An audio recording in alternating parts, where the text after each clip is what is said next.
Number first है केंद्रीय मृदा एवं जल संरक्षण अनुसंधान एवं प्रशिक्षण संस्थान स्थित है। तो यहाँ पर आपको बताना है दोस्तों कहाँ पर स्थित है। बहुत ही महत्वपूर्ण प्रश्न है। तो इसका राइट आंसर की बात करें तो ऑप्शन सी यहाँ पर राइट आंसर हो जाएगा, देहरादून में। तो यहाँ पर एक्सप्लेनेशन दिया गया है, यहाँ पर देख लीजिए, बहुत ही महत्वपूर्ण है। केंद्रीय मृदा एवं जल संरक्षण अनुसंधान एवं प्रशिक्षण संस्थान central soil and water conservation research and training institute Dehradun Uttarakhand में स्थित है। और इसकी स्थापना की बात करें तो 1974 में इसकी स्थापना हुई थी। Central soil salinity research institute कहाँ है? करनाल हरियाणा में है। Central arid zone research institute Jodhpur में है। तो यहाँ पर Indian institute of soil science Bhopal Madhya Pradesh में है। तो इन सभी पॉइंट्स को आप लोग ध्यान रखिएगा जो कि बहुत ही महत्वपूर्ण है। अगला क्वेश्चन नंबर सेकेंड है, किस मृदा की जल धारण क्षमता सामान्यतः उच्च होती है? तो इनमें से आपको बताना है किस मृदा की जल धारण क्षमता सामान्यतः उच्च होती है। तो यहाँ पर राइट आंसर की बात करें तो ऑप्शन ए हो जाएगा, मृत्तिका में उच्च मृदा, इसका राइट आंसर हो जाएगा दोस्तों। क्ले मृदा का आकार की बात करें तो 0.002 mm व्यास से कम होता है और इस कण की आकृति प्लेट की तरह होती है और इसका आकार छोटा होने से इसका सरफेस एरिया अधिक होता है और इसमें फ्लोकुलेशन, डेफ्लोकुलेशन और प्लास्टिसिटी जैसे गुण पाए जाते हैं। और क्ले मृदा की जल धारण क्षमता अन्य मृदाओं से अत्यधिक होती है। तो इस बात को भी आप लोग ध्यान रखिएगा। नेक्स्ट क्वेश्चन नंबर थर्ड है, कितने मृदा ऑर्डर हैं? तो मृदा ऑर्डर आपको बताना है कितने हैं। तो राइट आंसर की बात करें तो ऑप्शन सी यहाँ पर राइट आंसर हो जाएगा। 12 मृदा ऑर्डर हैं जो कि यहाँ पर दिए गए हैं। आप लोग इसे अच्छे से तैयार कर लीजिए। इंसेप्टिसोल है, एंटीसोल है, बर्टिकोल है, ऑक्सीसोल है, अल्फीसोल है, हिस्टोसोल है, एरिडोसोल्स है, स्पोडोसोल्स है, अल्टीसोल्स है, मोलिसोल्स है, एंडीसोल्स है और जेरीसोल्स है। ये 12 ऑर्डर्स होते हैं। तो आप लोग इनको ध्यान रखिएगा। अगला क्वेश्चन नंबर 4 है। यहाँ पर यह भी क्वेश्चन बहुत ही महत्वपूर्ण है। मृदा सूक्ष्म जीवों का कार्बन नाइट्रोजन अनुपात होता है। तो यहाँ पर आपको अनुपात बताना है कितना होता है दोस्तों। तो राइट आंसर की बात करें तो ऑप्शन डी हो जाएगा, 8:1 यहाँ पर सही जवाब बनेगा।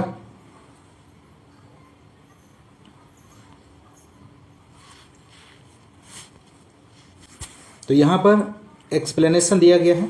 CN रेशियो ऑफ ह्यूमस की बात करें, अगर ह्यूमस में पूछा जाता है तो 10:1 होता है। CN ratio of normal soil में पूछा जाता है तो 12:1 होता है। CN रेशियो ऑफ लेग्यूम में पूछा जाता है तो 20 से 30:1 होता है। CN ratio of micro organism में पूछा जाता है तो 4:1 से 9:1 होता है, जो कि ऑप्शन डी यहाँ पर सही जवाब बनेगा। CN ratio of crop straw में 100:1 और CN रेशियो ऑफ सारदस्ट में 4:1। अगला प्रश्न है 5 क्वेश्चन नंबर, उपलब्ध पोषक तत्वों के लिए मृदा परीक्षण के परिणामों को कितने मात्रात्मक स्तरों में प्रस्तुत किया जाता है? तो 5 का आप लोग आंसर दीजिए दोस्तों। तो यहाँ पे राइट आंसर हो जाएगा ऑप्शन ए, इसका सही आंसर बनेगा दोस्तों। अगला प्रश्न है नेक्स्ट क्वेश्चन नंबर, गंधक सल्फर की मात्रा के अनुसार कौन सा क्रम सही है? इनमें से आपको यहाँ पर बताना है दोस्तों। तो राइट आंसर की बात करें तो ऑप्शन सी यहाँ पर सही आंसर हो जाएगा, pyrite gypsum single super phosphate. Next question, यहाँ पर डिटेल्स दी गई है। आयरन पायराइड की बात करें, एक तरफ उर्वरक है, दूसरी तरफ सल्फर प्रतिशत दिया गया है। आयरन पायराइड में सल्फर की मात्रा 22 से 24% होती है। जिप्सम की बात करें तो सल्फर 18.6%, 29.2% कैल्शियम होता है। सिंगल सुपर फास्फेट की बात करें तो सल्फर की मात्रा जो होती है 12.5% और फास्फोरस 16% पाया जाता है। अमोनियम सल्फेट की बात करें तो sulphur 24.2%, nitrogen 21%, potassium sulphate 17.5, sulphur की मात्रा होती है 48, पोटास की होती है। बहुत ही महत्वपूर्ण जानकारी है, एक एक पॉइंट बहुत ही महत्वपूर्ण है। आप लोग सभी क्वेश्चंस को अटेम्प्ट कीजिए। नेक्स्ट क्वेश्चन है, निम्नलिखित कथनों में से कौन सत्य है? इनमें से आपको बताना है दिए गए ऑप्शंस में से। ऑप्शन ए दिया गया है मैग्नीज सूक्ष्म तत्व है, बोरान सूक्ष्म तत्व नहीं है, जस्ता सूक्ष्म तत्व है, कैल्शियम सूक्ष्म तत्व है। तो इनमें से आपको राइट आंसर का चयन करना है। तो राइट आंसर हो जाएगा ऑप्शन ए, मैग्नीज सूक्ष्म तत्व है। ऑप्शन ए यहाँ पर सत्य दिया गया है। Micro nutrients Fe, Zn, Mn, boron, copper, molybdenum, chlorine और निकेल माइक्रो एलिमेंट यहाँ पर दिए गए हैं। नेक्स्ट क्वेश्चन नंबर 8 की बात करेंगे दोस्तों। निम्नलिखित कथनों में से कौन सा सर्वाधिक उपयुक्त इस संदर्भ में कि मृदा पौधों का वृद्धि माध्यम है? तो क्वेश्चन नंबर 8 का आप लोग आंसर दीजिए। ये भी क्वेश्चन बहुत ही महत्वपूर्ण है। तो इसका राइट आंसर ऑप्शन डी हो जाएगा।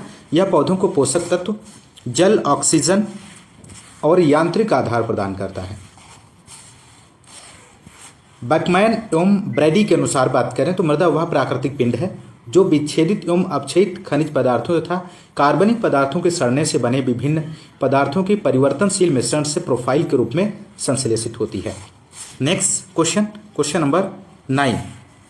निम्नलिखित कथनों में से कौन सा कथन सत्य है? इनमें से आपको बताना है। ऑप्शन ए दिया गया है, यूरिया का प्रयोग पर्ण अनुप्रयोग विधि से किया जाता है। सिंगल सुपर फास्फेट का प्रयोग पर्ण अनुप्रयोग विधि से किया जाता है। ए और बी दोनों सत्य हैं, ए और बी दोनों सत्य नहीं है। तो 9 का आंसर आप लोग दीजिए दोस्तों। तो राइट आंसर हो जाएगा ऑप्शन ए, यूरिया का प्रयोग पर्ण अनुप्रयोग विधि से किया जाता है। ऑप्शन ए यहाँ पर सत्य कथन है। नेक्स्ट क्वेश्चन नंबर की बात करेंगे यहाँ पर। Question number 10। निम्नलिखित कथनों में से कौन सा सत्य है दोस्तों? यहाँ पर कथन दिए गए हैं और आपको बताना है दिए गए ऑप्शंस में से कौन सा कथन सत्य दिया गया है। तो 10 का आंसर यहाँ पर बनेगा दोस्तों ऑप्शन ए, मृदा परीक्षण में कार्बनिक पदार्थ, प्राप्य पोटेशियम तथा प्राप्य फास्फोरस का विश्लेषण किया जाता है। बहुत ही महत्वपूर्ण है। नेक्स्ट प्रश्न क्वेश्चन नंबर 11 है, निम्नलिखित कथनों में से कौन सा सत्य है?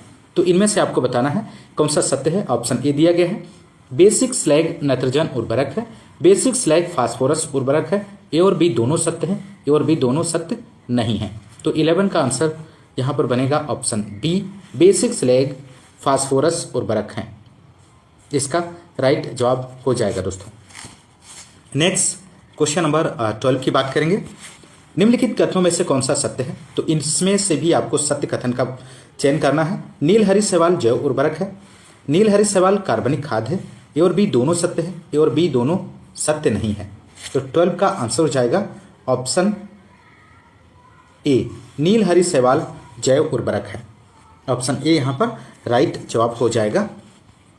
नील से हरी शैवाल की बात करें, ब्लू ग्रीन एल्गी एक जैव उर्वरक है जो धान के खेतों में नाइट्रोजन का स्थिरीकरण करता है। अनुमानतः प्रति हेक्टेयर 10 से 40 किलोग्राम नाइट्रोजन का यौगिकीकरण होता है और जलाक्रांत दशा जहाँ धान उगाया जाता है बीजे की अवलोसिरा, एनाबीना, कैलोथ्रिक्स, नास्टोक, ये सभी यहाँ पर आते हैं।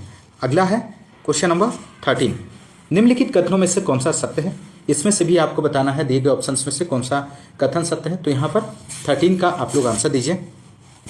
तो यहाँ पे राइट आंसर की बात करें ऑप्शन बी हो जाएगा, जलोढ़ मृदाएं पश्चिमी उत्तर प्रदेश में पाई जाती हैं। ऑप्शन बी राइट आंसर होगा दोस्तों। जलोढ़ मृदाएं नदियों द्वारा वाहित मृदाएं होती हैं। यह उत्पादन की दृष्टि से सर्वोत्तम मृदा है और इन मृदाओं में पोटास व चूना प्रचुर मात्रा में मिलता है। Next 14 question number. निम्नलिखित कथनों में से कौन सा सत्य है? इनमें से आपको बताना है। 14 का क्वेश्चन का आंसर जो हो जाएगा ऑप्शन बी, अम्लीय मृदा को सुधारने के लिए चूने का प्रयोग किया जाता है। ऑप्शन बी यहाँ पर सही आंसर हो जाएगा। अगला क्वेश्चन है 14 आपका हो चुका है। 15 क्वेश्चन नंबर है, निम्नलिखित कथनों में से कौन सा सत्य है दोस्तों? तो 15 का आंसर हो जाएगा ऑप्शन सी, NH4 का होल ट्वाइस SO4 पौधों को नाइट्रोजन और गंधक देता है। ऑप्शन सी यहाँ पर इस क्वेश्चन का सही आंसर हो जाएगा। अमोनियम सल्फेट NH4 का होल ट्वाइस SO4 में 20.6% नाइट्रोजन और 24% सल्फर उपस्थित होता है। अमोनियम सल्फेट नाइट्रेट की बात करें तो इसमें नाइट्रोजन 26% और सल्फर 15% होता है।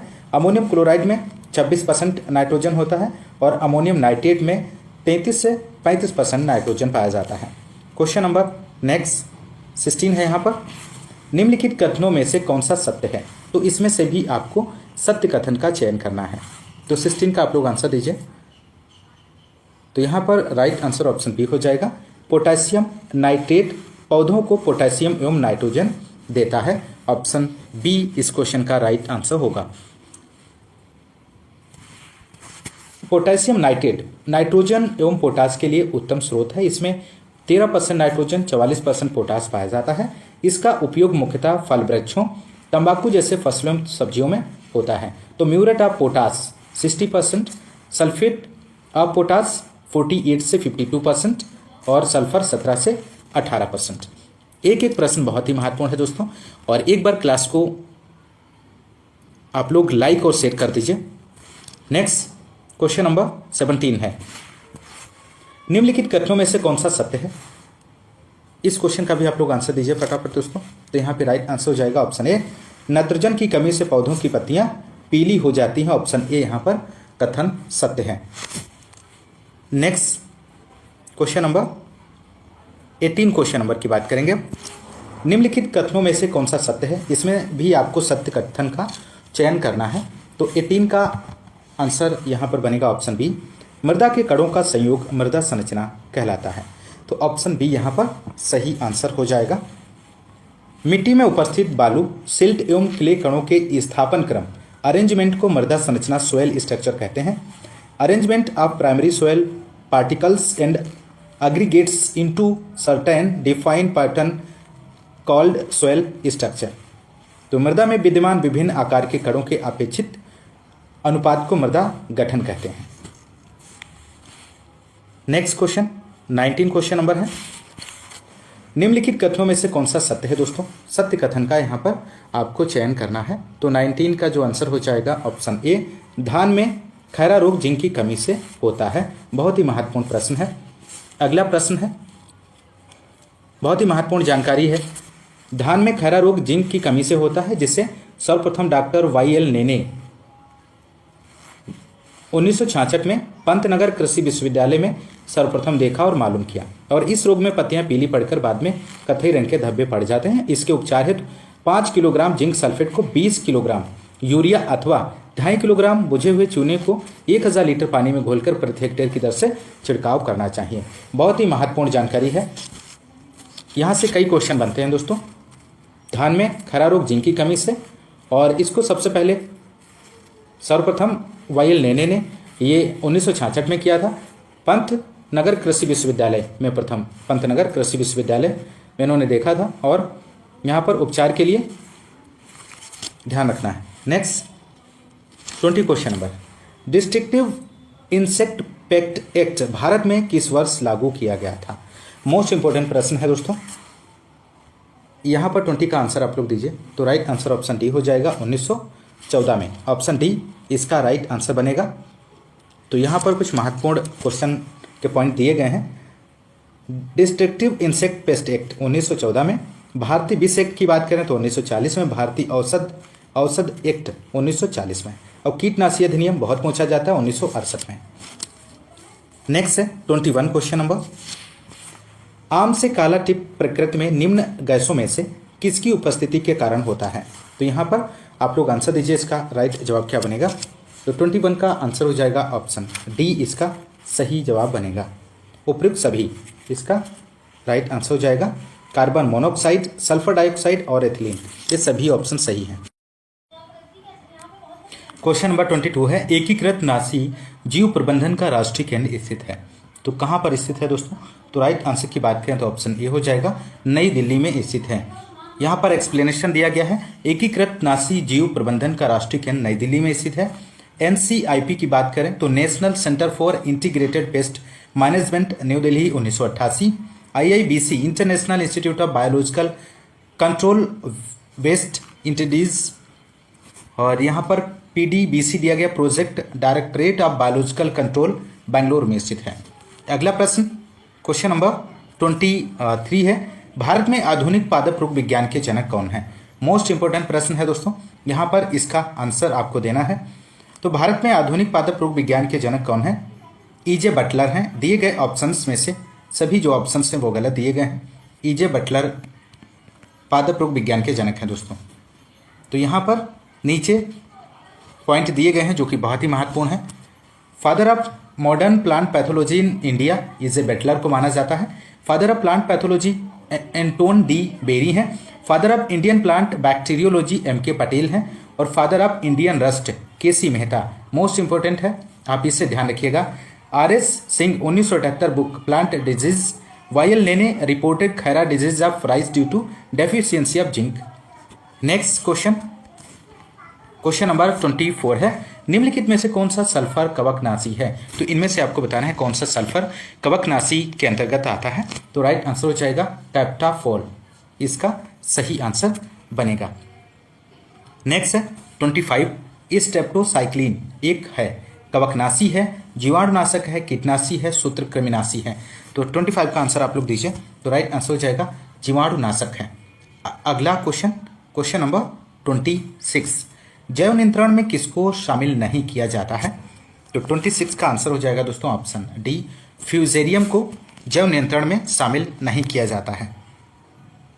क्वेश्चन नंबर नेक्स्ट की यहाँ पर बात करेंगे दोस्तों 27 क्वेश्चन नंबर, निम्नलिखित में से कौन सा संग्रहित अनाज कीट नहीं है इनमें से? तो 27 का आप लोग आंसर दीजिए, इनमें से कौन सा संग्रहित कीट अनाज नहीं है? तो राइट आंसर ऑप्शन बी बनेगा, पैक्टिनोफोरा कोसिपिएला, इसका राइट आंसर हो जाएगा दोस्तों। कपास की लाल सुंडी पिंक बालवर्म, इसका वैज्ञानिक नाम पैक्टिनोफोरा गोसिपिएला है और यह कीट मुख्यतः कपास पर ही पाया जाता है। नेक्स्ट 28 क्वेश्चन नंबर है, हेलिमिन्थोस्पोरियम एक है कवक सूक्ष्मजीव है, जीवाणुवीय सूक्ष्मजीव है, विषाणुवीय सूक्ष्मजीव है या इनमें से कोई नहीं? तो यहाँ पर 28 का आंसर हो जाएगा ऑप्शन ए, कवक सूक्ष्मजीव है। नेक्स्ट 29 क्वेश्चन नंबर है, कपास की गुलाबी सुंडी का हानिकारक चरण इनमें से कौन सा है? तो 29 का आंसर हो जाएगा लार्वा, इसका सही आंसर बनेगा। कपास की गुलाबी सुंडी पिंक वालवर्म की लार्वा कैटरपिलर सुंडी हानिकारक अवस्था है। अगला क्वेश्चन 30 है, गन्ने की लाल सरण होती है तो किसके द्वारा होती है? तो यहाँ पर आप लोग आंसर दीजिए, बहुत ही महत्वपूर्ण प्रश्न है। तो राइट आंसर की बात करें तो ऑप्शन बी बनेगा, कवक से, इसका राइट आंसर हो जाएगा। आलू का पछेती झुलसा से ग्रसित होने का कारण इनमें से कौन सा है? तो यहाँ पर फाइटोप्थोरा इन्फेस्टांस, इसका सही आंसर हो जाएगा। आलू का पछेती झुलसा रोग फाइटोप्थोरा इन्फेस्टांस द्वारा होता है और आलू की इसी बीमारी के कारण 1845 में फेमस इरिस फेमिन आयरलैंड में आया था और लगभग 20 लाख लोगों की मृत्यु हो गई थी। और इस रोग में पत्तियों तथा तनों पर भूरे बैंगनी धब्बे दिखाई देते हैं। अगला question 32 question number, common scab बीमारी किस फसल को प्रभावित करती है? तो 32 का आंसर हो जाएगा ऑप्शन ए, आलू, इसका सही जवाब बनेगा। अगला क्वेश्चन है दोस्तों यहाँ पर, कॉमन स्कैब बीमारी आलू का प्रसिद्ध रोग है जो जीवाणु बैक्टीरिया स्टेप्टोमाइसिस स्कैबीज के द्वारा होता है। और स्कैब ऑफ सेब की बात करें तो वेंचुरिया इनक्वेलिस कवक द्वारा होता है। और आम का स्कैब रोग एल्सिनोन मैंगीफेरा फंगस के द्वारा होता है। ध्यान रखिएगा, बहुत ही महत्वपूर्ण जानकारी है। प्रकृति में एक बीजपत्री कौन सा है इनमें से आपको बताना है। तो राइट आंसर ऑप्शन सी हो जाएगा, केला, इसका सही आंसर बनेगा। एक बीजपत्री फल वृक्ष की बात करें तो अनानास है, केला, खजूर, नारियल। द्विबीजपत्री के अंतर्गत फल वृक्ष आते हैं आम, करौंदा, कांजू, पपीता, आंवला, अखरोट, इमली, ये सभी जो हैं द्विबीजपत्री हैं। नेक्स्ट 34, भारतीय सरकार संस्थान स्थित है। तो भारतीय सरकार संस्थान आपको बताना है कहाँ पर स्थित है। तो यहाँ पे राइट आंसर हो जाएगा ऑप्शन,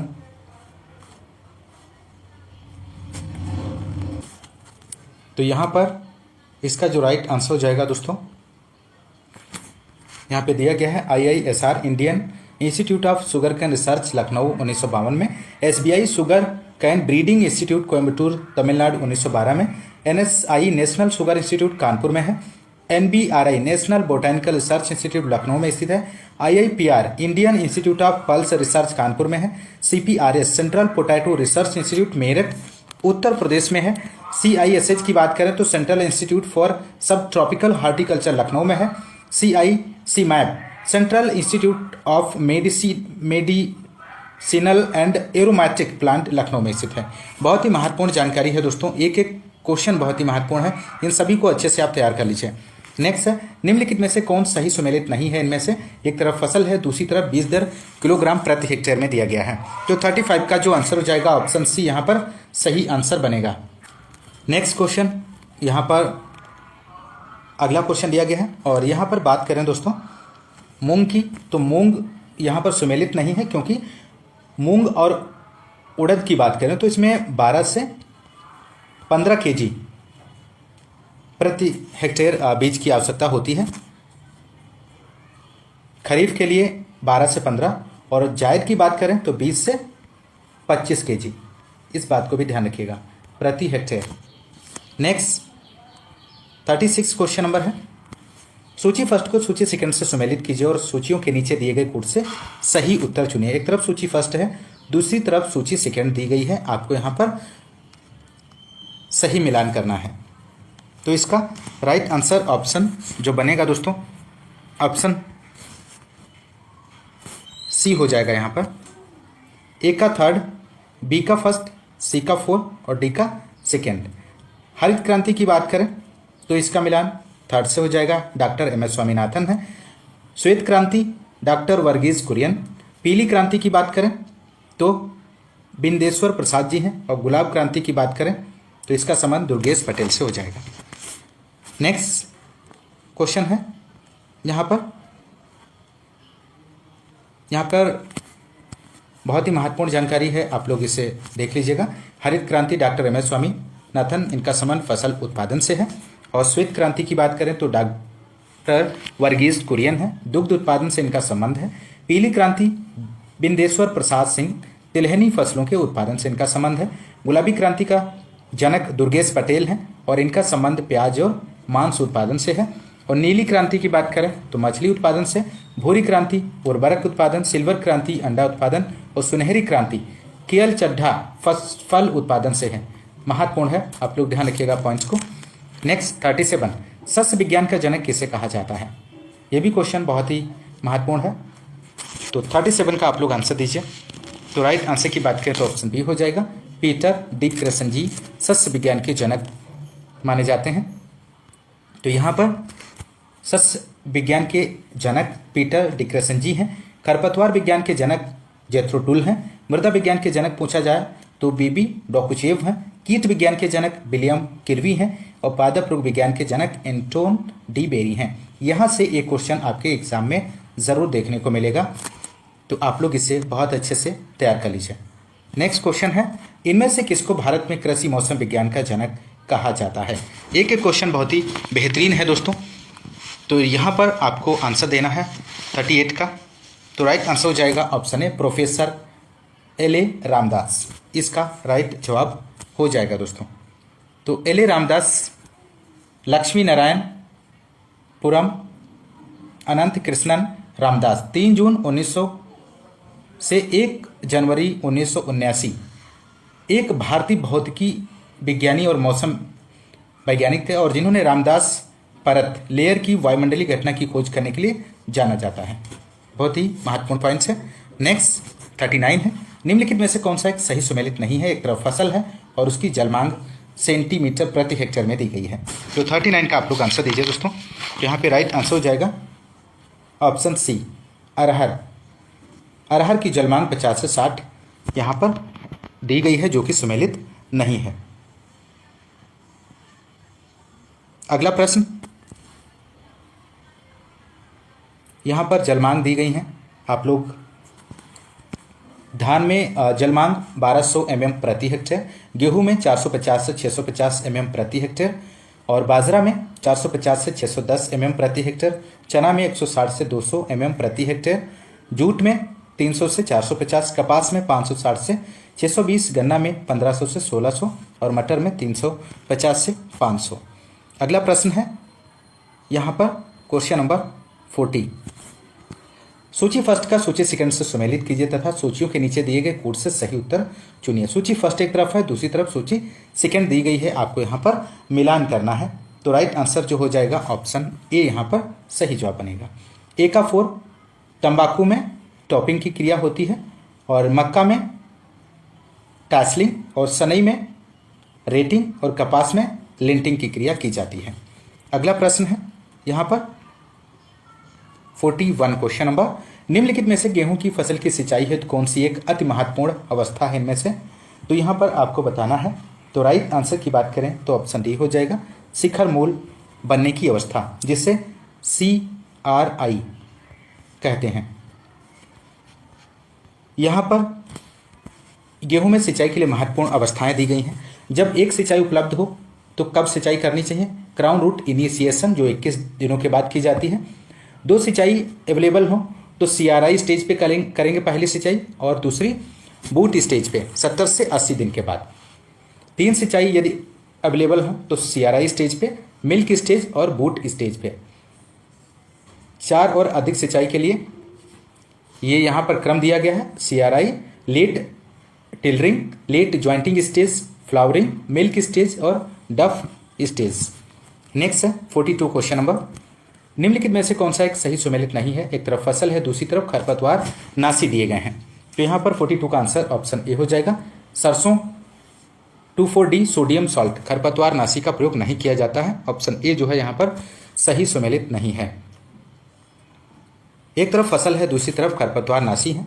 तो गेहूं फसल की बात करें तो गेहूं फसल में 2,4-D आइसोप्रोटुरान, सल्फोसल्फ्यूरान, पेंडिमेंथालिन का प्रयोग किया जाता है। धान की फसल में ब्यूटाक्लोर, फ्लोक्लोरेलिन, बेंथियोकार्ब और एनिलोफोस का प्रयोग किया जाता है। बाजरे में एट्राजीन खरपतवारनाशी का प्रयोग किया जाता है, और दालों में फ्लोक्लोरेलिन, पेंडिमेंथालिन खरपतवारनाशी का प्रयोग किया जाता है। और तिलहनी फसलों की बात करें तो एलाक्लोर, आइसोप्रोटुरान, फ्लोक्लोरेलिन, और गन्ने में सिमाजीन, एट्राजीन और ग्लाइफोसेट का प्रयोग किया जाता है। अगला है क्वेश्चन नंबर 43, निम्नलिखित में से कौन सा समूह रेशे वाली फसलों का है? इनमें से आपको बताना है।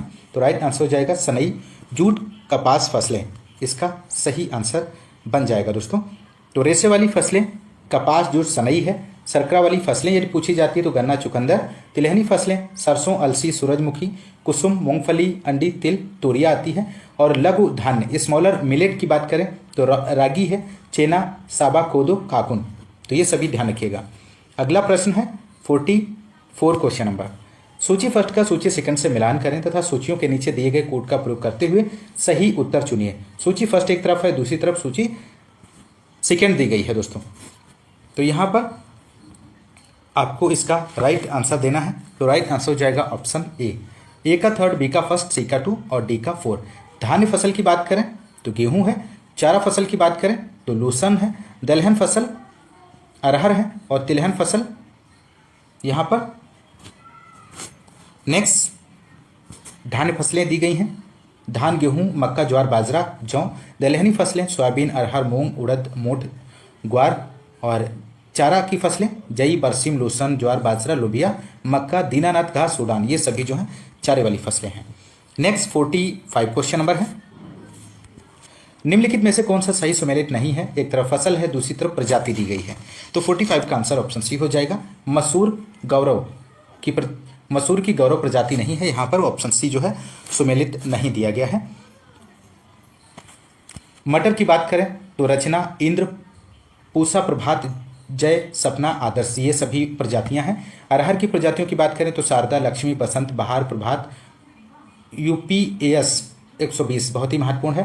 अरहर की पारस मुक्ता है। मसूर की पूसा, वैभव है। शेखर है, पंत मसूर है, मालवीय, विश्वनाथ, IPL, दाल। गेहूं मालवीय है, सुजाता, के 307, शताब्दी, मगहर, नैना, करण, वंदना, वैशाली, गंगा प्रसाद, ये सभी जो हैं गेहूं की प्रजातियां हैं दोस्तों। नेक्स्ट 46 क्वेश्चन नंबर, भारतीय चारागाह एवं चारा अनुसंधान संस्थान स्थित है। तो कहाँ पर स्थित है दोस्तों? तो राइट आंसर यहाँ पर हो जाएगा ऑप्शन ए, झांसी में स्थित है दोस्तों। IGFRI Indian grassland and fodder research, Jhansi, Uttar Pradesh, 1962 में। IBRI Indian veterinary research institute, Izatnagar, Bareilly में है। IIBR Indian institute of vegetable research, Varanasi, Uttar Pradesh में है। CARI central avian research institute, Izatnagar, Bareilly में स्थित है दोस्तों। 47 क्वेश्चन नंबर, भारत के किस क्षेत्र में सोयाबीन की फसल का क्षेत्रफल और उत्पादन सबसे ज़्यादा है? तो 48 का आंसर ऑप्शन बी हो जाएगा, मध्य प्रदेश इसका राइट जवाब बनेगा। सोयाबीन की फसल के क्षेत्रफल और उत्पादन में बात करें तो मध्य प्रदेश प्रथम स्थान है, और मध्य प्रदेश के बाद महाराष्ट्र, राजस्थान, कर्नाटक, तेलंगाना। ये इसका क्रम है, ध्यान रखिएगा। 48, पिछली फसल की कटाई के पूर्व उसी खेत में अगली फसल की बुआई करना कहलाती है। तो यहाँ पर राइट आंसर हो जाएगा अविराम खेती कहलाता है।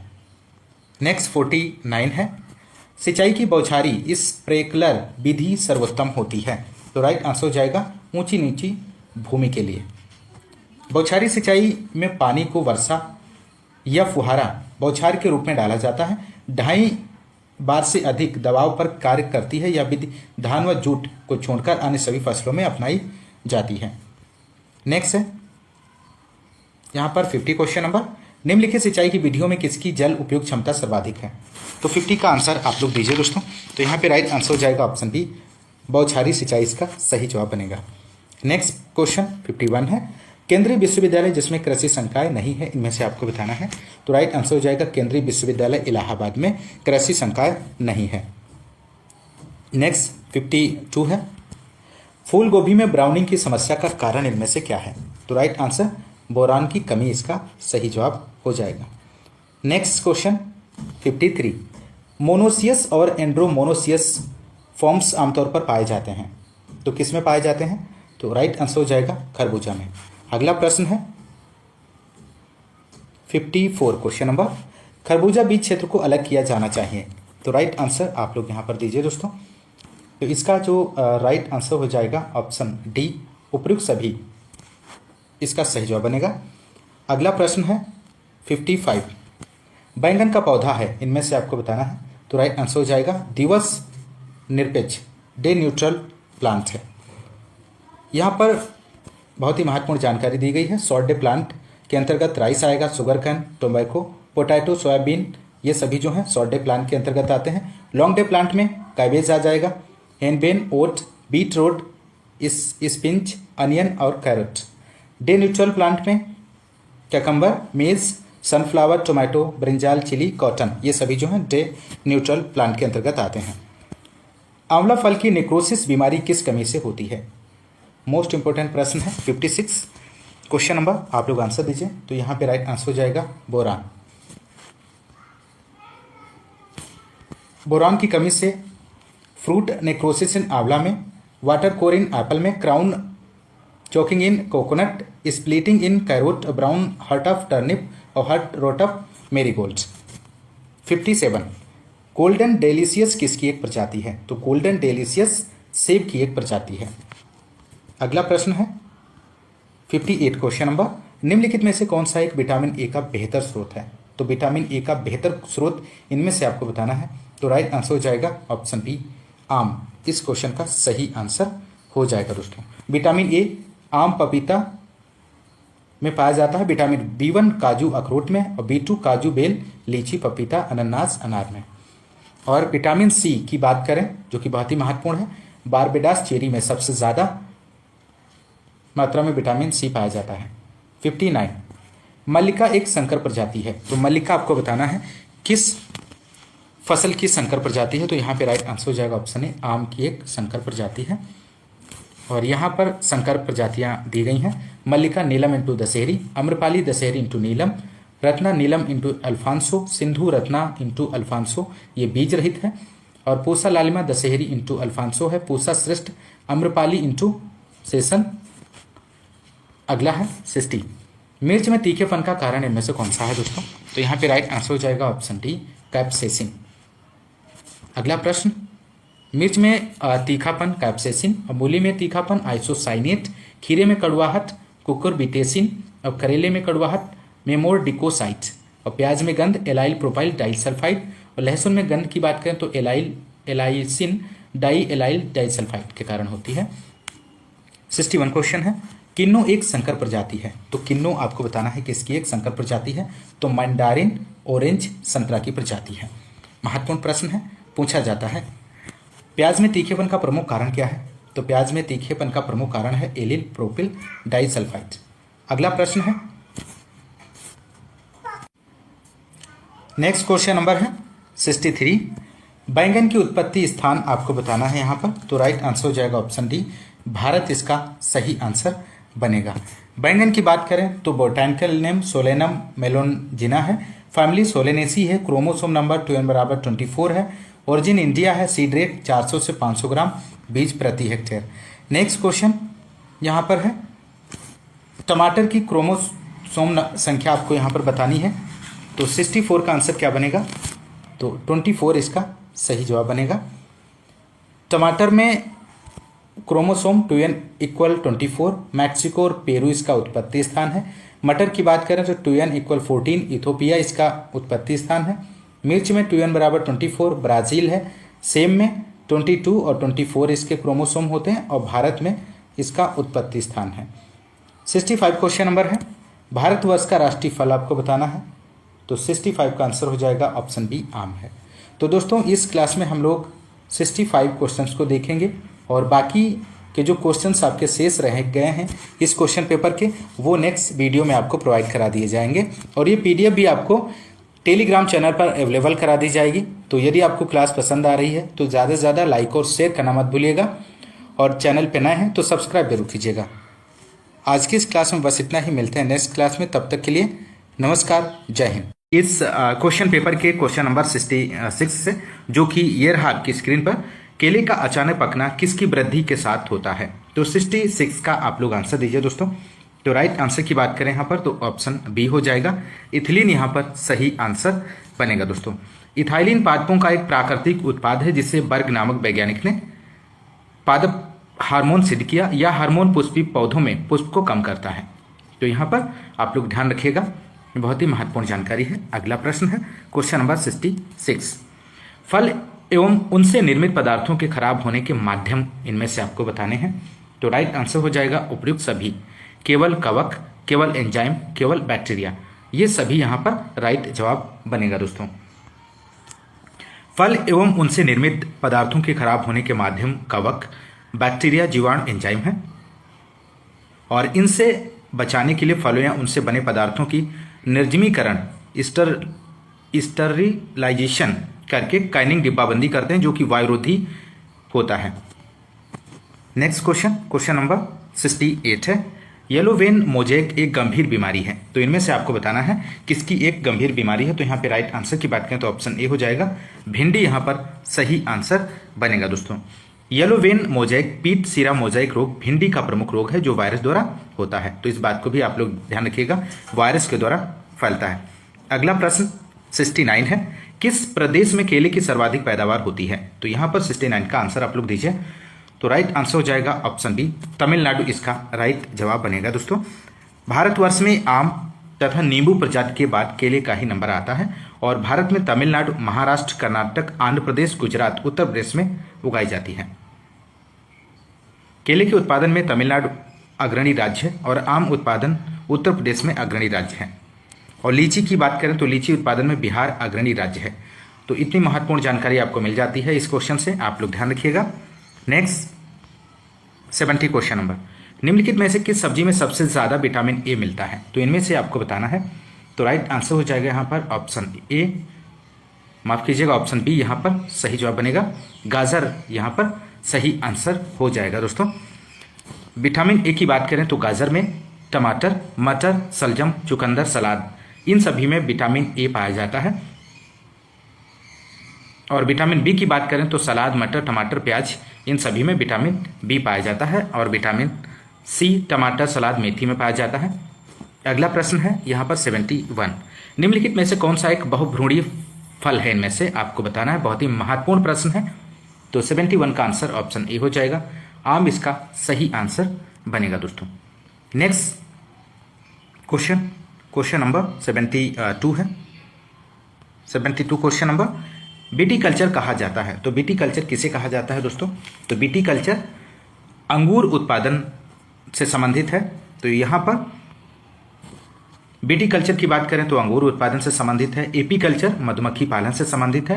पिस्सी कल्चर मत्स्य पालन से, सिल्वी कल्चर वृक्षों की खेती से और फ्लोरी कल्चर का संबंध फूलों की खेती से है और ओलेरी कल्चर का संबंध सब्जी की खेती से है। नेक्स्ट बहुत ही महत्वपूर्ण प्रश्न है, ललित एक प्रमुख प्रजाति है। तो ललित आपको बताना है किसकी एक प्रमुख प्रजाति है दिए गए ऑप्शंस में से। तो राइट आंसर हो जाएगा दोस्तों ऑप्शन ए, अमरूद की प्रजाति है ललित, जो कि बहुत ही महत्वपूर्ण है। ललित अमरूद की लाल गूदे वाली स्थानीय किस्म है और यह बागवानी संस्थान लखनऊ से निकाली गई है। और इनकी वैरायटी की बात करें तो सफ़ेदा है, चेत्तीदार, सेब अमरूद, सफ़ेद जाम, कोहिर सफ़ेद, लखनऊ 49 जो कि बहुत ही महत्वपूर्ण है, इसे आप लोग ध्यान रखिएगा। नेक्स्ट क्वेश्चन 74, पूसा नन्हा एक प्रजाति है। तो पूसा नन्हा दोस्तों आपको बताना है किसकी एक प्रमुख प्रजाति है। तो राइट आंसर हो जाएगा ऑप्शन डी, पपीते की एक प्रमुख प्रजाति है पूसा नन्हा। पपीते की एक म्यूटेंट ड्वार्फ किस्म है। यह सघन खेती, गृहवाटिका और गमलों में आसानी से उगाया जा सकता है। और पपीते की अन्य किस्मों की बात करें तो पूसा डिलिशस है, पूसा मजेस्टी है, पूसा ड्वार्फ है, पूसा जॉइंट है। ये सभी जो हैं 75 क्वेश्चन नंबर है दोस्तों, फूल गोभी में ह्यूप्टेल दैहिक विकार किसकी कमी से होता है। बहुत ही महत्वपूर्ण प्रश्न है। तो यहाँ पर 75 का आंसर हो जाएगा मोलिब्डेनम, इसका राइट आंसर बनेगा दोस्तों। नेक्स्ट 76 क्वेश्चन नंबर, अनानास किस परिवार फैमिली से संबंधित है। तो 76 का आंसर हो जाएगा ऑप्शन डी, ब्रोमीलिएसी, इसका राइट आंसर बनेगा।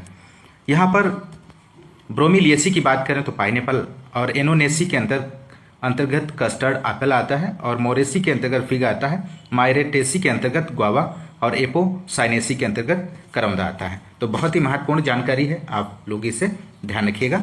नेक्स्ट 77 है, राइजोम रूपांतरित रूप है। तो राइजोम आपको बताना है किसका रूपांतरित रूप है। तो यहाँ पर राइट आंसर हो जाएगा ऑप्शन बी, तने का। अगला यहाँ पर क्वेश्चन नंबर 78 है, निम्नलिखित में से विटामिन सी का सर्वोत्तम स्रोत कौन सा है इनमें से। तो 78 का आप लोग फटाफट आंसर दीजिए। तो राइट आंसर हो जाएगा ऑप्शन डी, आंवला यहाँ पर राइट जवाब बनेगा दोस्तों। विटामिन सी का वैज्ञानिक नाम की बात करें तो एस्कॉर्बिक एसिड है।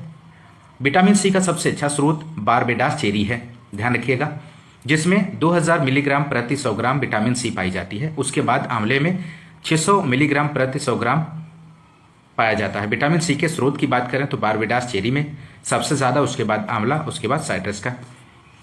नेक्स्ट 79, निम्नलिखित युग्मों में से कौन सा एक सही सुमेलित नहीं है। तो नहीं प्रश्न में पूछा गया है, तो आपको इनमें से सही आंसर का चयन करना है। तो आप लोग आंसर दीजिए यहाँ पर फटाफट।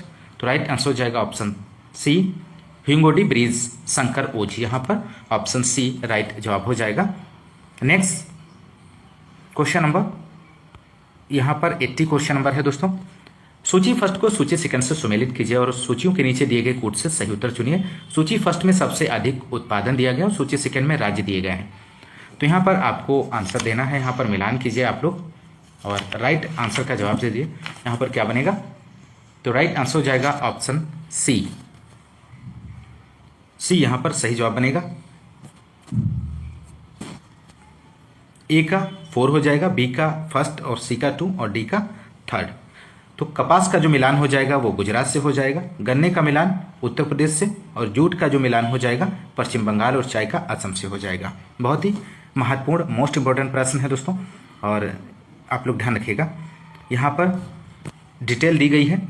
उत्तर प्रदेश में गेहूं गन्ना सबसे अधिक उत्पादन होता है, और पश्चिम बंगाल में जूट और धान का सबसे अधिक उत्पादन होता है। असम की बात करें तो चाय का सबसे अधिक उत्पादन होता है। गुजरात में कपास और मूंगफली, ध्यान रखिएगा, सबसे अधिक उत्पादन होता है। कर्नाटक में कॉफ़ी, कर्नाटक का से कॉफ़ी, ध्यान रखिएगा। अगला 81 क्वेश्चन नंबर है, सूची फर्स्ट को सूची सेकंड से सुमेलित कीजिए और सूचियों के नीचे दिए गए कूट से सही उत्तर चुनिए। सूची फर्स्ट में शोध संस्थान दिए गए हैं, सूची सेकंड में अवस्थित स्थिति दी गई है। तो यहाँ पर 81 का आप लोग आंसर दीजिए।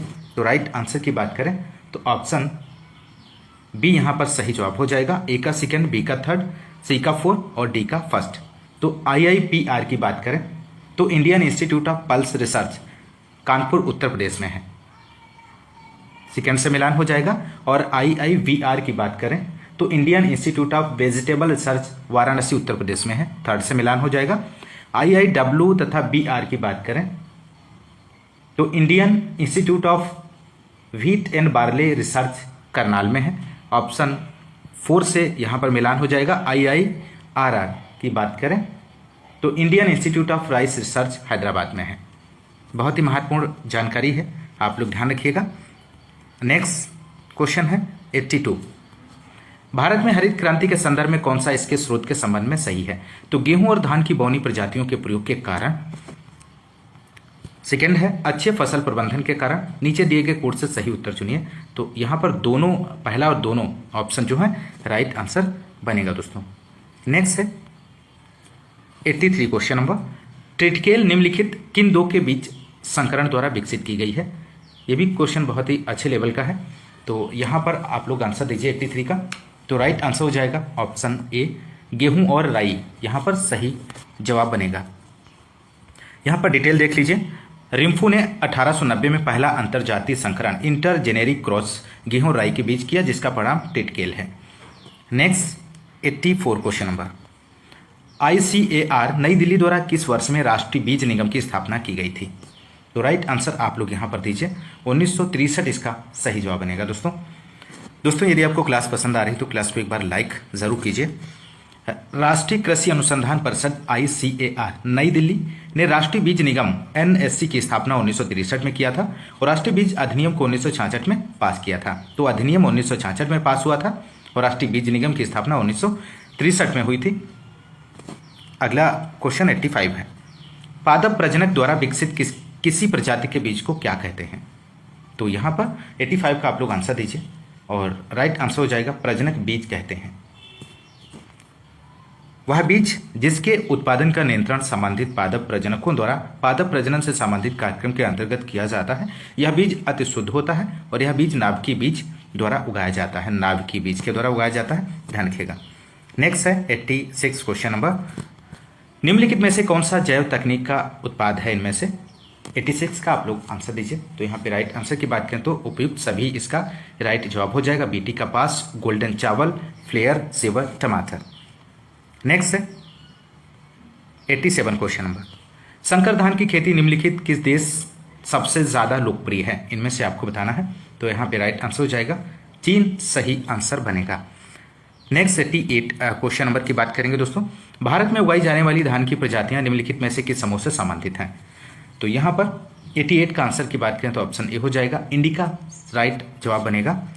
इंडिका भारत में उगाई जाने वाली धान की प्रजाति है और इसकी पत्तियां पतली तथा हल्की हरे रंग की होती हैं। दाने पर प्रायः तुड़ नहीं होते, यदि होते भी हैं तो छोटे एवं चिकने तुड़ो पाए जाते हैं और दाने पतले लंबे चपटे होते हैं। और जपोनिका जापान में उगाई जाती है और जवानिका इंडोनेशिया में उगाई जाती है। नेक्स्ट 89 क्वेश्चन नंबर, बीज जीवन क्षमता का परीक्षण किया जाता है। तो किसके द्वारा बीज जीवन क्षमता का परीक्षण किया जाता है। टेट्राजोलियम परीक्षण से, ग्रो आउट परीक्षण से, फिनॉल परीक्षण से, उपयुक्त सभी से। तो यहाँ पर 89 का आप लोग आंसर दीजिए दोस्तों। तो राइट आंसर हो जाएगा ऑप्शन ए, टेट्राजोलियम परीक्षण से बीज जीवन क्षमता का परीक्षण किया जाता है। नेक्स्ट 90 क्वेश्चन है, फसल सुधार के लिए रोगरोधिता जीनों का स्रोत इनमें से आपको बताना है। तो 90 का आंसर ऑप्शन डी हो जाएगा, उपर्युक्त सभी। जीव द्रव्य संरक्षण की बात करें तो जीव द्रव्य संरक्षण एक बहुत ही महत्वपूर्ण सफल विधि है। जीनों को सुरक्षित रखने के लिए इसी कार्य के लिए इस संस्था की स्थापना 2008 में की गई थी, सबल बोर्ड ग्लोबल सीड वोल्ट, और इसमें सभी प्रकार के बीज को संरक्षित किया गया है। अगला प्रश्न 91,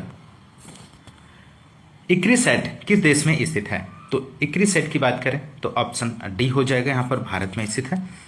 इक्रिसैट international crop research institute for semi arid tropics, Hyderabad, India, 1972 में।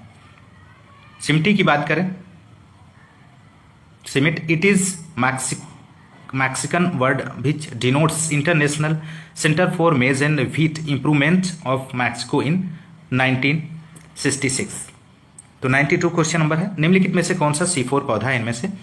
तो 92 का आप लोग आंसर दीजिए। तो राइट आंसर ऑप्शन डी हो जाएगा, मक्का C4 पौधे के अंतर्गत आता है। तो यहां से भी ये क्वेश्चन पूछा जाता है। तो C4 गन्ना, मक्का, साइप्रस, चौलाई जो है ये C4 पौधे के अंतर्गत आते हैं। C3 की बात करें तो गेहूं, धान, सोयाबीन, मूंगफली, अरहर, टमाटर है। और कैम प्लांट की बात करें तो नागफनी, एलोवेरा, अगैव, कैलेंथाव और अनानास, ये सभी जो हैं कैम पौधे के अंतर्गत आते हैं। नेक्स्ट क्वेश्चन 93 है, नोरिन-टेनिक बौनापन का जीन निम्नलिखित में से किस फसल से संबंधित है। तो 93 का आप लोग आंसर दीजिए, ऑप्शन सी यहां पर राइट जवाब हो जाएगा, गेहूं।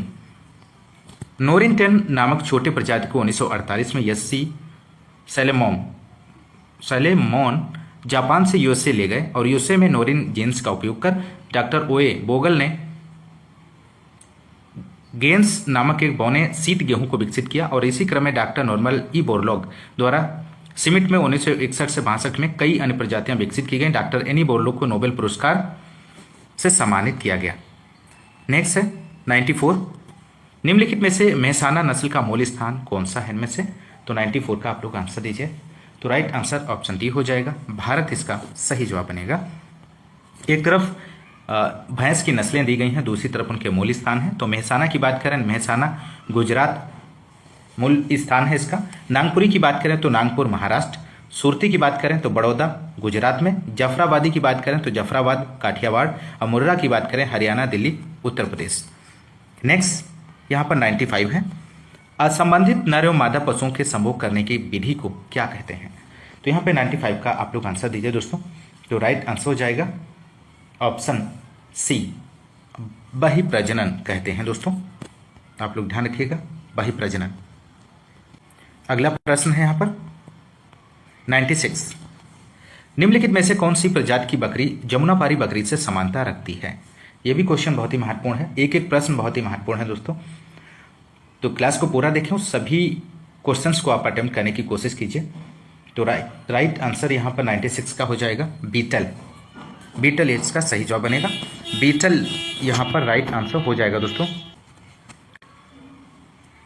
बीटल यह जमुनापारी नस्ल से विकसित है, वर्ष में 1, 2 या 3 बच्चों को जन्म देती है। मां तथा दूध दोनों के लिए सर्वोत्तम है। गर्भकाल की बात करें 147 दिन। और मूल स्थान की बात करें तो हरियाणा पंजाब है, ध्यान रखिएगा। अगला प्रश्न 97 है। दुग्ध ज्वर से पीड़ित गाय के शरीर का तापक्रम अंकित कीजिए इनमें से। तो 97 का आंसर ऑप्शन ये हो जाएगा 30 डिग्री सेल्सियस, यहाँ पर राइट जवाब बनेगा। क्वेश्चन नंबर यहाँ पर सही आंसर ऑप्शन ए हो जाएगा। अगला प्रश्न 98 है। निम्नलिखित दवाइयों में से कौन सी दवा थनैला रोग के लिए उपयोगी है इनमें से? तो यहाँ पर आपको आंसर देना है। तो राइट आंसर हो जाएगा ऑप्शन डी, पेंडेस्ट्रीन। ऑप्शन डी जो है यहाँ पर राइट जवाब बनेगा। नेक्स्ट क्वेश्चन की बात करेंगे 99 है। प्रतिदिन 10 लीटर दूध उत्पादन हेतु भैंस के लिए दाना की मात्रा अंकित कीजिए इनमें से। तो यहाँ पर आप लोग आंसर दीजिए। तो राइट आंसर हो जाएगा ऑप्शन ए, 4 किलोग्राम, इसका राइट जवाब बनेगा। अगला प्रश्न है क्वेश्चन नंबर नेक्स्ट। निम्नलिखित में से गाय दुकाजी नस्ल कौन सी है? गाय की दुकाजी नस्ल आपको बतानी है यहाँ पर। तो यहाँ पर राइट आंसर जो हो जाएगा ऑप्शन डी, हरियाणा, यहाँ पर राइट जवाब बनेगा दोस्तों। गाय की नस्लें दी गई हैं यहाँ पर, आप लोग गाय की नस्लें दुधारू, भारवाहक, दुकाजी। दुधारू की बात करें तो साहिवाल, सिंधी, गिरदेवनी है। और भारवाहक में आपका हियरफोर्ड है, एवरडीन है, मालवी है, नागौरी, अमृतमहल। दुकाजी में हरियाणा, थारपारकर, कॉकरेज, ओगोल, मेवाती और राठी आता है। Next question 101 question number. Pashmina किस पशु से प्राप्त होता है? तो पश्मीना आपको बताना है यहाँ पर। राइट आंसर हो जाएगा बकरी, यहाँ पर राइट जवाब बनेगा दोस्तों। अगला प्रश्न, भैंस की किस नस्ल में गलकम्बल तथा थन पूर्ण विकसित होते हैं? तो राइट आंसर हो जाएगा जाफराबादी। अगला प्रश्न क्वेश्चन नंबर 103। मोंटगोमरी जिला किस प्रजाति की गाय मूल स्थान है? तो 103 का आंसर हो जाएगा साहिवाल गाय का।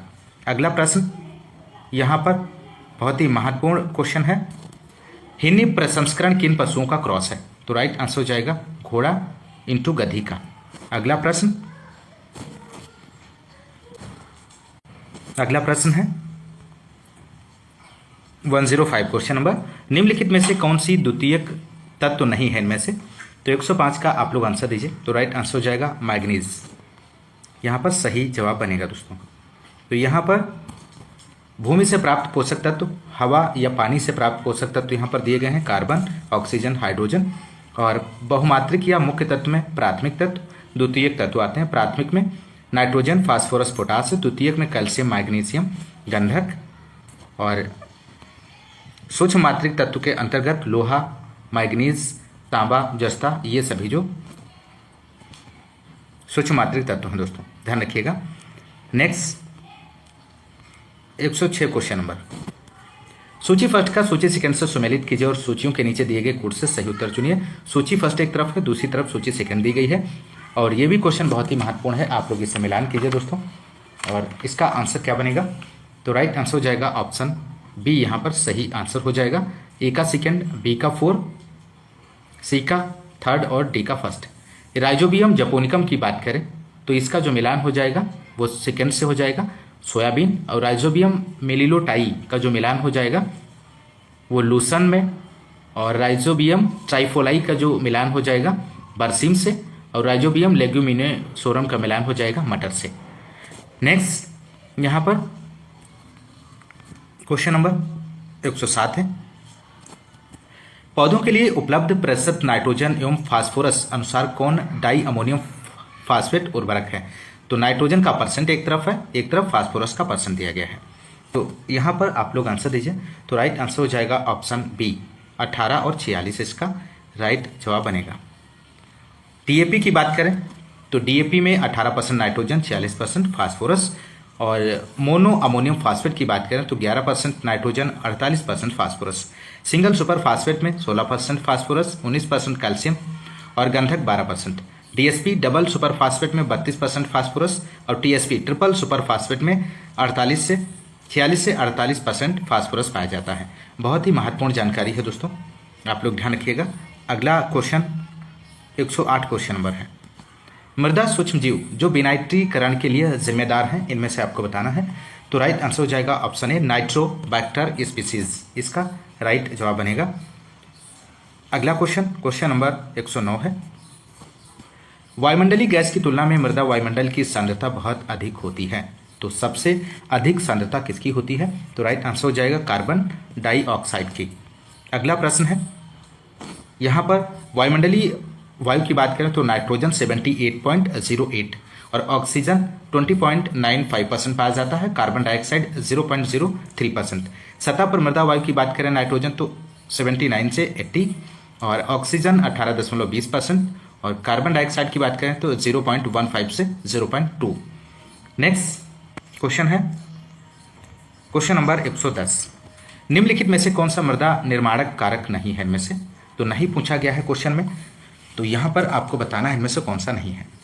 तो राइट आंसर हो जाएगा ऑप्शन डी, बिलेन यहाँ पर सही जवाब बनेगा।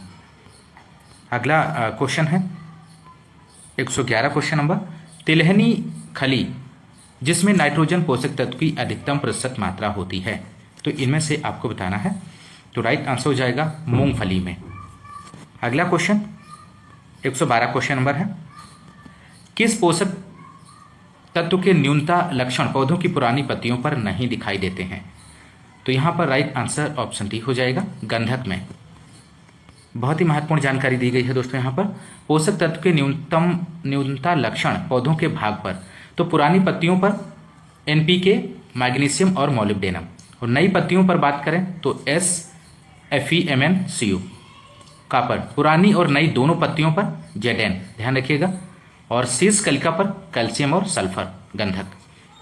अगला प्रश्न है 113 क्वेश्चन नंबर, निम्नलिखित कथनों में से कौन सा सत्य है इनमें से आपको बताना है।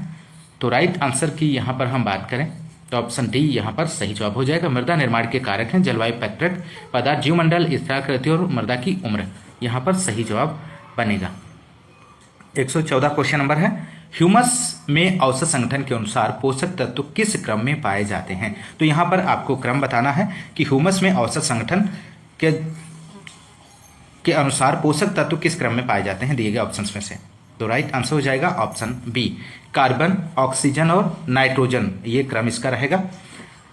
अगला क्वेश्चन है यहाँ पर 115 क्वेश्चन नंबर, निम्नलिखित कथनों में से कौन सा सर्वाधिक उपयुक्त है इनमें से। तो राइट आंसर की बात करें तो ऑप्शन सी हो जाएगा, मृदा क्षरण, मृदा से प्रभावित होता है। तो ऑप्शन सी इसका राइट जवाब हो जाएगा। अगला प्रश्न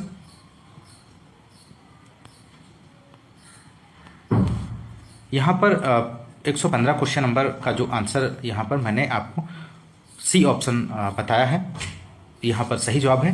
प्राकृतिक माध्यमों की बात करें तो जल व वायु द्वारा मृदा के कणों को काटकर दूसरे स्थान पर स्थानांतरित करने की प्रक्रिया को मृदा क्षरण कहते हैं। इसको प्रभावित करने वाले कारक की बात करें तो वर्षा है, भूमि का ढलान है, आच्छादन है और जुताई है। ये सभी प्रभावित करने वाले कारक हैं। तो ऑप्शन सी यहाँ पर राइट जवाब हो जाएगा। 116 क्वेश्चन नंबर है, निम्नलिखित कथनों में से कौन सा सत्य है इनमें से? तो राइट आंसर ऑप्शन ए बनेगा। क्षारीय मृदा का विनिमय सोडियम 15% से अधिक होता है। नेक्स्ट क्वेश्चन 117 क्वेश्चन नंबर है, बहुत ही महत्वपूर्ण प्रश्न है। जैव उर्वरक जो पौधों को फास्फोरस पोषण में सहायता करता है, इनमें से आपको बताना है इनमें से कौन सा है। तो राइट आंसर की बात करेंगे यहाँ पर ऑप्शन बी हो जाएगा, वेसिकुलर आर्बस्कुलर माइकोराइजा। वेसिकुलर आर्बस्कुलर माइकोराइजा एक लाभदायक जीवित फफूंद है। अगला प्रश्न 118 क्वेश्चन नंबर, कौन हरी खाद की फसल नहीं है इनमें से? तो राइट आंसर आपको यहां पर देना है दोस्तों। तो राइट आंसर हो जाएगा ऑप्शन डी, अरहर सही जवाब हो जाएगा। तो दोस्तों ये रहे एलटी ग्रेड क्वेश्चन पेपर के प्रीवियस ईयर का जो क्वेश्चन था उसके क्वेश्चंस आपने सभी क्वेश्चंस कवर हो गए हैं। 120 क्वेश्चन थे जिसमें से मैंने 118 क्वेश्चंस कंप्लीट करा दिए गए हैं। तो आप लोग ज़्यादा से ज़्यादा लाइक और शेयर करना मत भूलिएगा, और ये चैनल पे नए हैं तो चैनल को सब्सक्राइब जरूर कीजिए, और ये पीडीएफ भी आपको टेलीग्राम चैनल पर अवेलेबल करा दी जाएगी। तो इसी तरह